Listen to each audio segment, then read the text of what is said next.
தே கடைசியா பொங்கலுக்கு ஒரு பட்டு புடவை எடுத்தேன்ல தே, அந்த பட்டு புடவை எங்க தே என் பீரோல காணோம். பீரோல இருந்து யார் எடுக்க போறா? அங்கதான் இருக்கும், போய் பாரு. எங்க அம்மா வீட்டுக்கு போற முன்னாடி நான் தானே மடிச்சு வச்சுட்டு போனேன். இப்போ வந்து பார்த்தா அந்த பட்டு புடவையே காணல. ஆமா ஆமா, என் மாவ வந்திருந்தால அவ எடுத்துட்டு போயிருப்பாளா இருக்கும். எதுக்கு ஏன் பட்டு புடவை உங்க மாவா எடுத்துட்டு போறா? என் மாவ எடுத்துட்டு போனா என்ன? அவன் தானே சம்பாரிச்சு உனக்கு வாங்கிட்டு வந்தான். அது என் மாவ எடுத்துட்டு போனாதான் என்ன உனக்கு? அப்படியா தே கதை?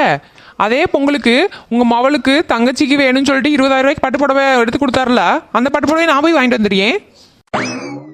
அதேபடி என் மாவன் அவன் தங்கச்சிக்கு எடுத்து கொடுத்த புடவை நீ போய் அதை எதுக்கு வாங்கிட்டு வரியா?